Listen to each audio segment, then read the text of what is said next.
My dear students, welcome to life hacks merchant navy channel.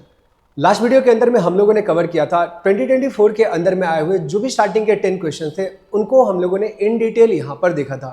इस video में अभी हम लोग कवर करने वाले हैं जो कमिंग 191 से लेकर के जो भी कमिंग 10 क्वेश्चन है उनको अभी हम लोग डिस्कस करने वाले हैं। और आई विश कि अभी आप लोग बोर्ड की प्रिपरेशन काफ़ी अच्छे तरीके से, काफ़ी स्मार्टली और एफिशिएंटली ट्रिगर कर रहे होंगे।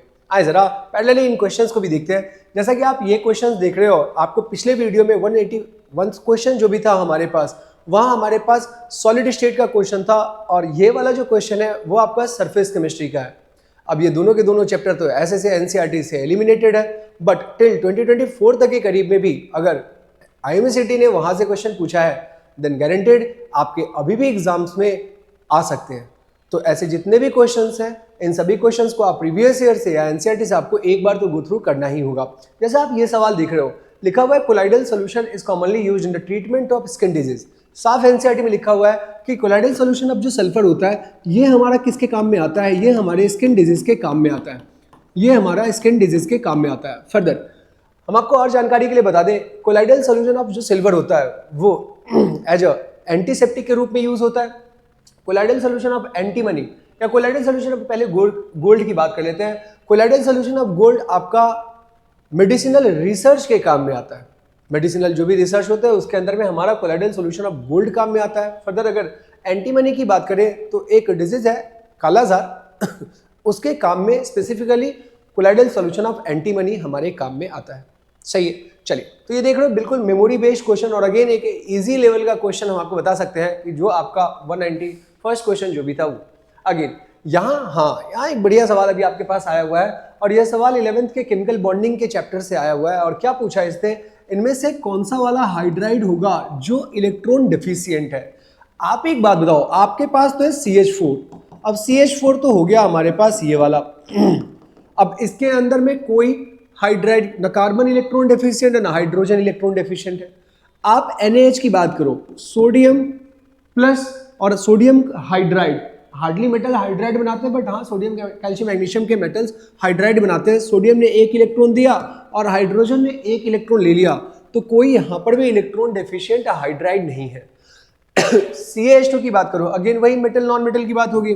Ca ने 2 इलेक्ट्रॉन डोनेट करे, क्यों करा, क्योंकि ये तो मेटल है और दोनों हाइड्रोजन ने एक एक इलेक्ट्रॉन लेते हुए अपना ड्यूप्लेट कंप्लीट करा, तो ये भी हाइड्राइड्स यहाँ पर भी क्या है, इलेक्ट्रॉन डेफिशिएंट नहीं है। आप आओ B2H6 पे, अगर आपको ध्यान हो B2H6 का अगर आपको स्ट्रक्चर, तो लाइक कुछ तो इस तरीके से हमारे पास B2H6 का स्ट्रक्चर होता है। और अगर आपको ये भी याद हो, हाँ इसको अपन क्या बोलते हैं, बेसिकली क्या होता है, ये बेसिकली BH3, शायद से इस पे दिख नहीं रहा होगा आपको, हाँ ये बेसिकली होता क्या है आपका BH3 का होल ट्वाइस होता है, मीन्स ये डाइमर के फॉर्म में एग्जिस्ट करता है। सही सोच रहे हैं आप, ये डाइमर के फॉर्म में कैसे एग्जिस्ट करता है अभी हम आपको यहाँ पे भी बना के दिखा दे रहे हैं। यूं होता है BH3 मॉलिक्यूल। अभी क्या होगा, ये पर्टिकुलर जो 2 इलेक्ट्रॉन है, कभी ये बॉन्ड यहाँ पे होता है और ये बॉन्ड कहाँ होता है, यहाँ पे, और ये बॉन्ड जो यहाँ पे है उसी समय साइमल्टेनियसली टूट करके कहाँ पहुंच जाता है, यहाँ। सही है। अगेन बोरोन की अगर आप बात करते हो, बोरोन का अभी टोटल ओवरऑल कितना ही बॉन्ड बना पड़ा है, 3। अगर 3 बॉन्ड बने हैं तो ओवरऑल इलेक्ट्रॉन की संख्या कितनी हो जाएगी, 6। मीन्स एक तो इलेक्ट्रॉन डेफिशिएंट साफ दिख रहा है क्योंकि इसने अभी अपना ऑक्टेट कंप्लीट नहीं करा है।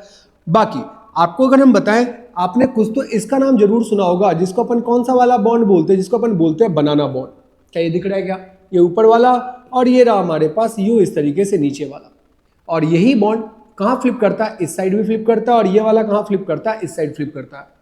इसी पर्टिकुलर चीज को ये भी बोला जाता है, हम आपको जानकारी के लिए बता दें, इसे हम 3 सेंटर्ड 2 इलेक्ट्रॉन टाइप का भी बॉन्ड बोलते हैं। बनाना बॉन्ड भी हो गया, 3 सेंटर्ड 2 टाइप के इलेक्ट्रॉन्स वाले बॉन्ड भी हो गए कि देखो एक सेंटर एक सेंटर एक सेंटर, सेंटर कितने हो गए, 3। इलेक्ट्रॉन्स कितने इधर से उधर हो रहे हैं, 2 ही इलेक्ट्रॉन्स हैं जो इन 3 सेंटर्स के बीच में distributed. So that's why we called it 3 centre 2 electron type of bond. या आप यहीं पर ये जो फॉर्म हो रहा है इस टाइप के बॉन्ड को अपन कौन सा बॉन्ड बोलते हैं, अपन इसको बोलते हैं बनाना बॉन्ड, बनाना बॉन्ड। और ये डाइमर के रूप में एग्जिस्ट करता है, जो कि जैसा कि आप साफ साफ यहाँ पे देख भी रहे हो। तो हमने इस क्वेश्चन से रिलेटेड और जो भी जानकारी थी वो भी अभी हमने आपको यहाँ पर दे दिया है। बढ़ते हैं अपन अगले सवाल के टूल्स। बोला क्या है कि आप वो कंपाउंड का नाम बताओ, वो कंपाउंड का नाम बताओ जो रिएक्शन बिटवीन, एक नाम आया एल्डिहाइड और एक नाम आया क्या हमारे पास, एल्कोहल। फिर से एक नाम आया एल्डिहाइड और एक नाम क्या आया हमारे पास एल्कोहल। ध्यान होगा अगर आपको, एक सेकेंड, ध्यान होगा अगर आपको एल्डिहाइड ध्यान होगा अगर आपको एल्डिहाइड और एक और था यहाँ पे कीटोन वाला, nucleophilic addition reaction, as it is again from NCERT. Nucleophilic addition reaction पहला तो आप लोगों को बताया गया होगा, एक बार फटाफट से आपके बोर्ड के भी काम में आ जाएगा कि total overall 5 nucleophilic addition reaction NCERT ने दे रखा है। सबसे पहला एडिशन ऑफ हाइड्रोजन साइनाइड, बोले जरा एनसीईआरटी की लाइन वाइज ही बोल रहे हैं ताकि आप लोग भी अपने नोट्स से या अपने एनसीईआरटी से कनेक्ट कर सकते होंगे। एडिशन ऑफ हाइड्रोजन साइनाइड, दूसरा है सोडियम बाइसल्फाइड, तीसरा है एडिशन ऑफ ब्रिग्नार्ड, हाँ चौथा ही एडिशन ऑफ क्या बताएं एल्कोहल, और एडिशन ऑफ एल्कोहल, और पांचवा अमोनिया एंड अमोनियाज डेरिवेटिव।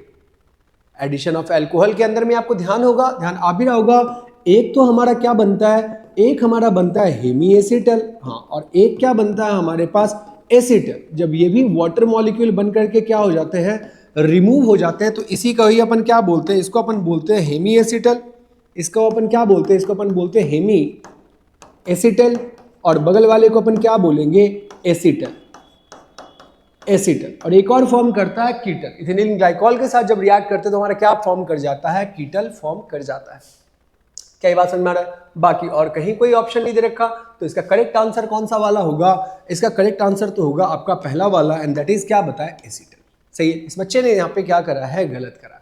बढ़ते हैं अपन अगले सवाल के टूर, और देखना यार कितना ही सिंपल सा क्वेश्चन आपसे पूछा जा रहा है, बहुत कुछ केमिस्ट्री में पढ़ने की जरूरत नहीं है। दूसरी बात, केमिस्ट्री छोड़ के जाने की बिल्कुल भी जरूरत नहीं है। आपके बेमतलब के 15 से 17 क्वेश्चन नंबर मार्क्स का आपका क्या हो जाएगा, लॉस हो जाएगा। तो आप देखो जिनको कुछ भी नहीं आता हो, in fact 10th class 9th class का बच्चा क्वेश्चन सॉल्व करेगा, आपसे क्या पूछा है, आपसे पूछा है मोल फ्रैक्शन। क्या करोगे आप, आपके पास एक रिएक्टेंट दे रखा है, जिसका नाम क्या होगा C2H5OH, सही है। दूसरा रिएक्टेंट आपके पास क्या है बताएं, H2O। एक का कितना दे रखा है, मास कितना दे रखा है, इसका मास दे रखा है 18 ग्राम, और वाटर का मोलर मास भी कितना ग्राम होता है, 18 ग्राम। बोले भाई फर्दर उसका मास कितना दे रखा है, 414 ग्राम, यही है। आप इसका मोलर मास निकाल लो, कैसे निकालोगे, दो कार्बन के लिए कितना हो जाएगा 24, 6 हाइड्रोजन कितना हो जाएगा 30, और एक ऑक्सीजन दैट इज 16, तो ओवरऑल कितना आया 46 अपने पास आया, ये रहा हमारे पास ग्राम। कट जाएगा क्या, कटेगा क्या? तो आपको देखिए कटा नहीं कटा हो तो आपके पास कैलकुलेटर है ही सही, आप तो एक काम करो, इन दोनों को जैसे ही डिवाइड करोगे तो आपको क्या पता पड़ जाएगा, दोनों का मोल निकल करके आ जाएगा, इसका मोल कितना हुआ और इसका मोल कितना हुआ। ये तो इसका कंफर्म हो गया, दैट इज डायरेक्ट दिख रहा है, दैट इज कितना मोल आया हमारे पास, ये हमारे पास आया 1 मोल, और दूसरा हमारे पास यहाँ पर कितना मोल आया, हमारे पास जो भी मोल आया। तो आप एक काम करो, मोल जैसे से ही पता पड़ गया, अगेन तो आप क्या कर लोगे, डिवाइड कर लो, और किसका मोल फ्रैक्शन पूछा है, मोल फ्रैक्शन ऑफ वाटर का पूछा है, निकालेंगे ना पर मोल फ्रैक्शन ऑफ वाटर। क्या होता है formula, mole fraction of water के लिए आपको ऊपर में क्या रखना पड़ेगा, मोल ऑफ वाटर, और नीचे में आपको क्या रखना पड़ेगा, मोल्स ऑफ C2H5OH, और प्लस में मोल्स ऑफ आपको क्या रखना पड़ेगा H2। आप दोनों को रखो, कैलकुलेटर पे डिवाइड करो, एक बार में आपका आंसर आ जाएगा। बताएं जरा कहाँ इसके अंदर में कोई जेई ट्रिक्स या जेई हैक लगा हुआ है यहाँ पे, या जेई ट्रैप है, कुछ भी ऐसा सा जो आपसे क्वेश्चन नहीं बनेगा और आप इसके लिए केमिस्ट्री छोड़ के जाने के बारे में सोच रहा हो। इतनी आसानी से आप यहाँ पे मार्क्स स्कोर कर सकते हैं। बढ़ते हैं अपन आगे। अगेन इलेक्ट्रोकेमिस्ट्री का ये मेरे बिना बताए भी आप लोग सॉल्व कर सकते हो कि फ्यूल सेल के अंदर में जो इलेक्ट्रोड्स लगे हुए थे वो कैसे से इलेक्ट्रोड्स थे, हाँ वो इलेक्ट्रोड्स जो इलेक्ट्रोड क्या हो, रिएक्शन में टेक पार्ट ना करे और कैसे से नेचर में हो, इनर्ट। अब वो इनर्ट इलेक्ट्रोड की अगर अपन बात करें तो उसमें सबसे बेस्ट अपने पास क्या हो जाएगा, पैलेडियम, और क्या हो जाएगा हमारे पास प्लेटिनम। मीन्स इन इलेक्ट्रोड्स का यहाँ पे यूज किया गया हुआ था, सही है ना। आप देख भी रहे हो कुछ भी ऐसा नहीं है जो टफ है। और ऑर्गेनिक की अगर अपन बात करें तो as it is flat NCERT के लाइन से उठ के आया हुआ। आप देख सकते हैं यहाँ पे फिर से एक ऑर्गेनिक का क्वेश्चन आया, दैट इज जब आप इथेनॉल को क्या कर रहे हो, आप हीट कर रहे हो, और इथेनॉल के हीटिंग से रिलेटेड दो चीजें इंपॉर्टेंट है। एक है टेम्परेचर, कि अगर डिहाइड्रेशन ऑफ अल्कोहल 443 केल्विन पर हुआ तो वो आपको क्या बना के देगा, वो आपको बना के देगा अल्कीन एज अ प्रोडक्ट, ध्यान रखिएगा। और अगर 443 यूजुअली बोर्ड के ऑब्जेक्टिव में भी बराबर ही आता है, जहां लोग हल्का सा टेम्परेचर का डिफरेंस अगर नहीं, टेम्परेचर का वैल्यू नहीं ध्यान रखने के कारण वो गलती कर बैठते हैं कि अगर 413 केल्विन पर सेम वही रिएजेंट का नाम क्या है, concentrated H+H2SO4, again reagent change नहीं है, सेम ही रिएजेंट पर एक बारी तो क्या बना के देता है आपका अल्कीन एंड अगली बारी आपको क्या बना के देता है ईथर। क्या ये कहानी समझ में आ रहा है? तो ये दोनों का दोनों हो गया और अल्टीमेटली यहां पर आपको क्या देगा, अगर 443 केल्विन पर है और अगर कोई हमारे पास इथेनॉल है CH3 CH2 और क्या है हमारे पास OH, तो क्या बना के देगा आपको अल्कीन। डायरेक्ट आंसर अगर आपको पता होगा तो देखो कितना ही सेकंड लग रहा है, एंड बिल्कुल भी दिमाग लगाने की जरूरत नहीं पड़ रही अगर आप ठीक ठीक बोर्ड का अगर आप प्रिपरेशन किए हुए, बस जरूरत एक बार ही थोड़ा सा गाइडेंस का होता है कि सर कितना पढ़े और कितना छोड़ के जाए, या कितना इतने बोर्ड के एग्जाम का कितने कम टाइम है, इतने कम टाइम में स्मार्टली कैसे करें जो मैक्स में एटलीस्ट तो कम से कम आउट ऑफ 200 हम 120 130 तक के करीब में स्कोर कर ले जाए, जो कि इजीली स्कोरेबल होता है अगर कोई बच्चा साल भर अगर पढ़ा भी हो या फिर अगर उनको थोड़ी बहुत नहीं भी आते हो, अगर डायरेक्शन नहीं पता होगा तो फिर बड़ा मुश्किल हो जाता है, क्योंकि आप क्वेश्चन अटेम्प्ट तो करते हो लेकिन अटेम्प्ट करने के साथ नेगेटिव आप ज्यादा अटेम्प्ट कर देते हो, आपको लगता होता है कि हमें आ रहा है हमें आ रहा है हमें आ रहा है, लेकिन उस वजह से आप नेगेटिव कर देते हो। 200 क्वेश्चन में से आपको 110 120 तक के करीब में आप ला रहे हो, बहुत ही तगड़े आपके स्कोर, बहुत तगड़ी रैंक लगने वाली है। तो आपको अपने ढंग की चीजों को करना है, मतलब जो आपको पता है उन्हीं को ही आपको ऑप्ट आउट करना है। उसमें क्या कैसे स्मार्टली आफ्टर ये मार्च अप्रैल मई जून मई तक के करीब में आपके पास जो भी टाइम है, इन टाइम को हम कैसे से यूटिलाइज करें, इसके लिए हम आपके सामने में तो ऐसे यूट्यूब पर इतने सारे वीडियोस में आपके पास वो लेक्चर्स एंड ऑल सारी चीजें आपको बताई ही गई हैं।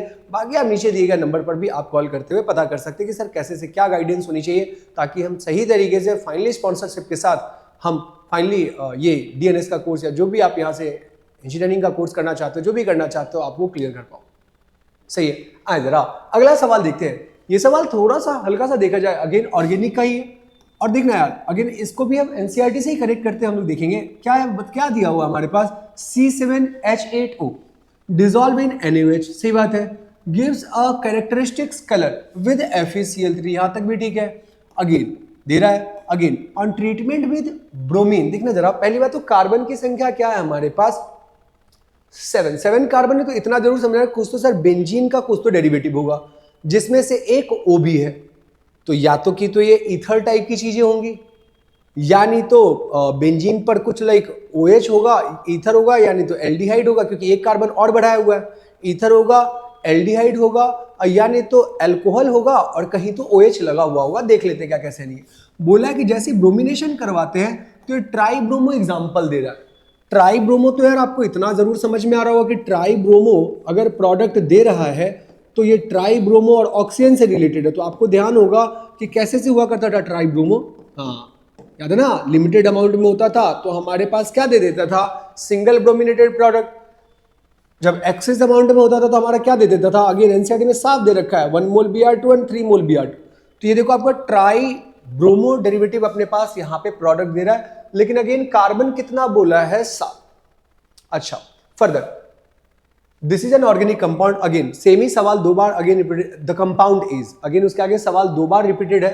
आप देख सकते हो यार एक वर्ड जैसे यहां पे लिखा है क्रिसॉल, अगर अल्कोहल ही हो तभी ये जा करके, मतलब अल्कोहल कौन सा वाला, फिनॉल वाला ही अगर अल्कोहल होगा तभी जा करके ये हमारा 2, 4 एंड 6 ट्राई ब्रोमो प्रोडक्ट देगा, क्योंकि ये फिनॉल के रिएक्शन जो कि आपने पढ़ा है। फर्दर आपको एक कार्बन और एडजस्ट करवाना है, बताना एक कार्बन आप कहां हिडन ट्रायल से एडजस्ट करवाओगे, या तो इधर लगा दो या तो इधर लगा दो। तो अल्टीमेटली आपसे पूछा गया कि रिएक्टेंट क्या था जो ये प्रोडक्ट बनेगा, तो रिएक्टेंट में प्रोडक्ट में आप इन तीनों Br को यहां से साइड कर दो, हमारा क्या बचा, हमारा बचा मेटा क्रिसॉल, क्योंकि ऑर्थो अगर क्रिसॉल हो गया तो ट्राई ब्रोमो प्रोडक्ट तो कभी नहीं दे रहा। क्यों? क्योंकि रेजोनेंस की वजह से नेगेटिव चार्ज डेंसिटी हमेशा ही कहां क्रिएट होता है, 2, 4 और कौन से वाले पोजीशन पे, 6 नंबर वाले पोजीशन पर ही नेगेटिव चार्ज डेंसिटी क्रिएट होता है। सही है ना? तो डायरेक्ट ओरल सवाल ये भी है, हल्का सा बस के लॉजिकल मतलब आपको रीजनिंग थोड़ा सा ध्यान रखना होगा कि होना क्या चाहिए था। देखिए जरा उस साल के साथ से आखिरी सवाल पर हम लोग यहाँ पे पहुंच चुके हैं, जैसा कि अभी आपके पास याद दे रखा है, इन दोनों का तो नाम देखते ही आपको समझ में आ रहा होगा, AgCN एंड KCN, और अगेन रिएक्शन किस पर करा हुआ है, RX पे। RX पे एक AgCN है और एक क्या है हमारे पास KCN। बताएं क्या होगा, हाँ Ag सिल्वर, साइज छोटा, small size cation, large size anion, Fajans rule, that is covalent character in what, हाँ इन आयनिक कंपाउंड। तो Ag जल्दी से C को छोड़ेगा नहीं, तो उस केस में जो नाइट्रोजन का लोन पेयर वही अटैक कर देगा, और नाइट्रोजन का लोन पेयर अटैक कर देगा तो क्या बना देगा, RNC बना देगा। क्या ये बात समझ में आ रहा है क्या? दूसरा, KCN के केस में ऑब्वियसली ये प्रीडोमिनेंटली आयनिक होता है तो K अलग हो जाएगा, CN माइनस।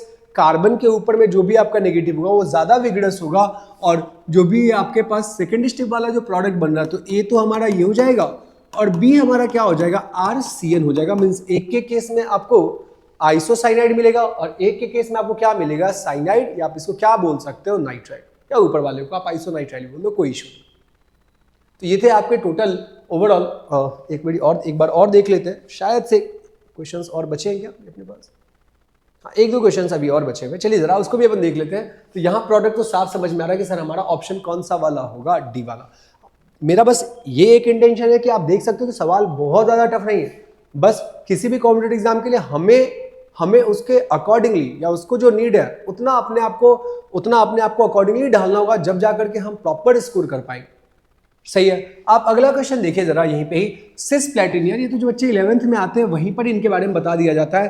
पहले तो सिस्प्लैटिन होता क्या है, पीटी NH3 का बताए, NH3 का होल ट्वाइस, देख सकते हैं NH3 का होल ट्वाइस, और क्या हमारे पास Cl2, Ma2B2 टाइप का एग्जाम्पल है। सिस मीन्स कितना, दो सेम लिगेंड कितने डिग्री एंगल पर होना चाहिए, 90 डिग्री एंगल पर, और वही 180 पर होता है तो क्या बनता है, ट्रांस। अब इसका नाम बोला इनने लिखने को, बताएं क्या नाम होगा। NH3 एक न्यूट्रल लिगेंड है जिसकी वजह से इस पर चार्ज कितना होगा, 0। अगेन क्लोरीन एक नहीं है, दो है, दैट इज 2-, तो प्लेटिनम के ऊपर में कितना चार्ज आ जाएगा, 2+। लिगेंड का तो प्रोनाउंसिएशन ध्यान होगा ना, कैसे से लिगेंड का प्रोनाउंसिएशन करते हैं। सबसे पहले तो आपको क्या लिखना पड़ेगा, 2 अमोनिया है तो अमोनिया के लिए जो नाम दिया गया वो क्या था हमारे पास, डाई एमीन। ध्यान रखिएगा, डबल एम होता है डाई एमीन, और क्लोरीन कितना है, 2, दैट इज डाइक्लोराइडो। और अगेन चूंकि कॉम्प्लेक्स हमारा एनायन का पार्ट नहीं है तो आप यहां पर सीधे क्या लिखोगे, आप यहां पर सीधे लिखोगे प्लैटिनम, एक सेकेंड, प्लैटिनम, और यहां क्या कर दो आप, क्या ये बात समझ में आ रहा तो ये रहा हमारे पास इसका आंसर। अगेन ध्यान रखना यार, गैप कहीं नहीं होता। अब जो ये क्वेश्चंस किसी बच्चों का, जैसे कि एक स्टूडेंट का है और वो जो आया हुआ है, बट हम आपको बताएं कहीं बीच में कोई गैप नहीं होगा, सब कुछ बिल्कुल सटा हुआ होगा। अगर 4 ऑप्शन में से किसी में गैप हो और किसी में गैप नहीं हो तो आप उसी को क्लिक करना जिसमें गैप नहीं हो। मीन्स पूरा कोऑर्डिनेशन एंटिटी आपको एक साथ ही लिखना होता है। सही है, बड़े जरा अपन आगे। और अगला शायद से लास्ट सवाल होगा 191 से, हाँ ये होना चाहिए लास्ट सवाल। इस क्वेश्चन ही तो आते हैं, बोला क्या है, इथेनोइक एसिड जो है वो हेल्वोल्हार्ड ज़ेलेंस्की रिएक्शन में जाता है। इथेनोइक एसिड का मतलब क्या, C+O और यहाँ क्या हो गया OH, Hell Volhard Zelinsky reaction. Again second last example of carboxylic acid, again directly NCERT से, रेड फॉस्फोरस, और प्लस में क्या करते हैं, प्लस में यहाँ पर क्या डालते हैं, X2 बेसिकली क्या होता है हमारे पास, Cl2, या आप क्या डाल दो Br2। अगेन इस केस में क्या होता है, वाइल क्या लिखा है पहले पढ़ लेते हैं, while methanoic acid does not. अब मिथेनोइक एसिड क्या होता है गाइस, मिथेनोइक एसिड तो अपने पास क्या हो जाएगा, HC+OH। अगेन रिएजेंट हमारे पास क्या है, रिएजेंट हमारे पास सेम है। रीजन क्या है कि ये हेल्वोल्हार्ड ज़ेलेंस्की रिएक्शन देगा, और वो कुछ भी नहीं होता हेल्वोल्हार्ड ज़ेलेंस्की रिएक्शन। यार आप तो एक काम करो, अल्फा पोजीशन से हाइड्रोजन का वाला रिएक्शन है ये, तो अल्फा पोजीशन से एक हाइड्रोजन को निकाल के आप एज इट इज बना दो तो ये देगा। क्यों देगा, हाँ सीधी सी बात है, कार्बोनिल के रिस्पेक्ट में अल्फा कार्बन है और उस कार्बन से एसोसिएटेड हमारे पास क्या मौजूद है, अल्फा हाइड्रोजन। अब अगर आप मिथेनोइक एसिड की बात करते हो तो इससे एसोसिएटेड ना कोई अल्फा कार्बन है और ना अल्फा कार्बन नहीं होगा तो अल्फा हाइड्रोजन कहां से होगा। मीन्स HBZ रिएक्शन होता ही कब है, जब कार्बोनिल के रिस्पेक्ट में अल्फा पोजीशन पर क्या मौजूद हो, हाइड्रोजन। और हाइड्रोजन कौन सा वाला, ऑब्वियसली अल्फा कार्बन होगा, देन आफ्टर आपका क्या आएगा, अल्फा हाइड्रोजन। तो रीजन पूछा गया है कि क्या होगा, तो रीजन यहाँ साफ लिखा हुआ है, absence of alpha hydrogen in ethanoic acid. शायद आपको दिख नहीं रहा होगा, एब्सेंस ऑफ अल्फा हाइड्रोजन या प्रेजेंस ऑफ हाइड्रोजन, किसमें होता है किसमें नहीं होता है, एक से रुक चेक कर लेते हैं। एब्सेंस ऑफ अल्फा हाइड्रोजन किसमें होगा, इसमें because ethanoic acid, because of अच्छा यहां पर तो आगे लिख दिया ना इथेनोइक एसिड यार, हाँ आप यहां से ही पकड़ सकते हो।